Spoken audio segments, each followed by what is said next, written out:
É bastante incomum encontrar um olhar que seja mais sistêmico para quando você quer entender, vamos chamar, as camadas de uma organização. Seguramente, enxergar essas camadas e esses elementos vai ajudar num processo de atuação, eu diria, mais sistêmico e menos de, vamos chamar, apaga-incêndio, né? Menos faz só uma parte e não necessariamente se tem consciência do todo.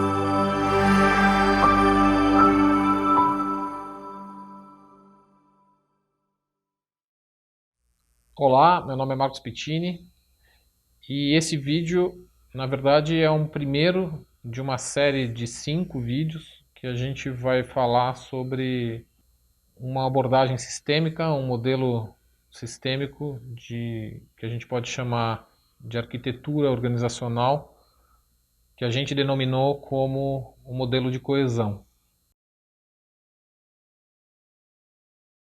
Ele nasce de uma observação de que é bastante incomum encontrar um olhar que seja mais sistêmico para quando você quer entender, vamos chamar, as camadas de uma organização.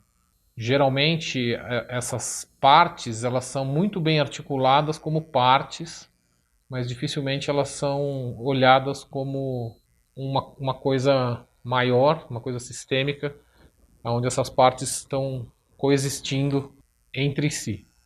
Quando a gente olha para o modelo como um todo, a ideia é olhar primeiro para ele como um todo, ele é um modelo que a gente pode olhar que ele está dividido em 4 grandes partes.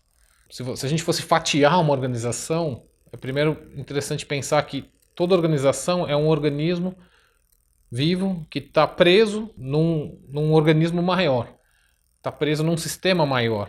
Então, a imagem que reflete isso é justamente a imagem que a gente põe dos stakeholders, né, que essa organização ela não está solta no mundo, ela está tendo troca com outras organizações que estão interagindo com ela no serviço do propósito daquela organização, né? Então, essa acho que é a primeira imagem, né? Uma imagem que a gente reconhece que a organização não está solta no mundo. Na verdade, dentro dessa imagem, vem o que a gente chamaria dos princípios norteadores dessa organização. Então, uma organização, a gente pode dizer que, em primeira instância, ela às vezes nem faz essa escolha, não tem isso muito claro, mas ela serve a um propósito, ela serve a alguma coisa que é maior do que ela. Então, sei lá, você pensa numa organização de saúde, ela pode salvar vidas. Então, o propósito vamos chamar, o grande pano de fundo que sustenta tudo aquilo que vem depois dessa organização. Dado esse propósito, ele se desdobra em alguns outros elementos que também são norteadores, como missão, visão, valores e modelo de negócio, que também são informações importantes, que nos próximos vídeos a gente vai detalhar um pouquinho mais cada um, mas que começam a deixar mais claro o que essa organização se propõe a fazer e outros elementos que dão sentido de direção e sentido de valor, no sentido de valores para a organização como um todo.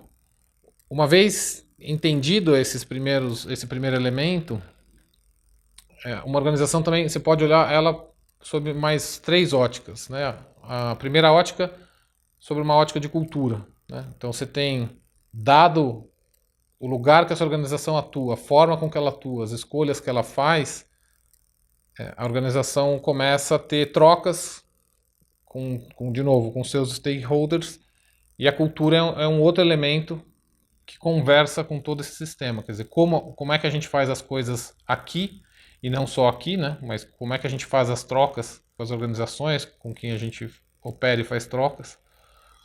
Então a cultura é um outro elemento, que é um elemento mais soft, vamos dizer, um elemento mais difícil de ser mensurável, mas que é totalmente possível de se observar e de se atuar. O outro componente é um componente mais estruturante, que é um componente que gente pode dizer que é um desdobramento da estratégia. Quer dizer, dado uma estratégia, dado um destino que a organização se propõe a fazer, essa estratégia acaba se desdobrando em uma série de questões, de novo, estruturantes e práticas, e também com um olhar, né, a própria imagem procura representar isso, de que essa estratégia e essa cultura, elas precisam conversar, né, elas precisam ter uma coesão.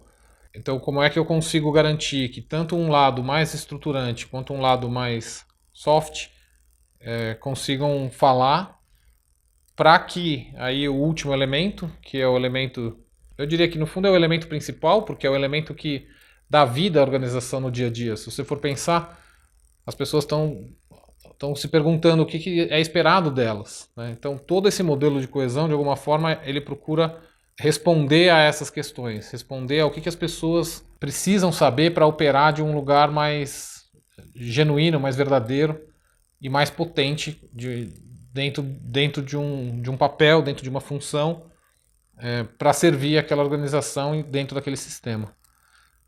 Então esse é o último modelo, esse é o último elemento, é um elemento de conexão de tudo isso, é um elemento que faz com que a gente pode chamar de modelo de gestão, mas que faz com que todas essas partes tenham vida a partir do exercício de cada função que está acontecendo dentro daquele organismo. É como se fossem as células de um organismo recebendo as informações que precisa para poder operar do lugar mais coeso possível, né, entendendo como coesão o nível de integridade que aquele sistema tem, ou seja, o nível de fluxo que aquele sistema tem. Quanto maior coesão, menor os impedimentos, menor o caos, menor a confusão. Então, à medida que a gente consegue assegurar que esses elementos estão vivos e ao mesmo tempo coesos, porque não são coisas estanques, não se define e fica parado, né? Mas que tem vida nesses elementos, a gente consegue assegurar de alguma forma uma maior coesão e uma maior potência organizacional. Então eu diria, toda vez que a gente for olhar para uma organização e quiser ajudar aquela organização a dar mais de si, a poder tirar mais daquele organismo, seguramente a gente vai passar por esses elementos. Então a intervenção, né? Então se a gente se coloca num lugar de consultor ou de terapeuta organizacional, ou mesmo pessoas que fazem transformação organizacional, se a gente se coloca nesse lugar de quem está transformando uma organização, seguramente enxergar essas camadas e esses elementos vai ajudar num processo de atuação, eu diria, mais sistêmico e menos de, vamos chamar, apaga-incêndio, né? Menos faz só uma parte e não necessariamente se tem consciência do todo. Então, nos próximos vídeos, a ideia é a gente pegar esses 4 elementos e poder olhar com um pouquinho mais de calma para cada um deles.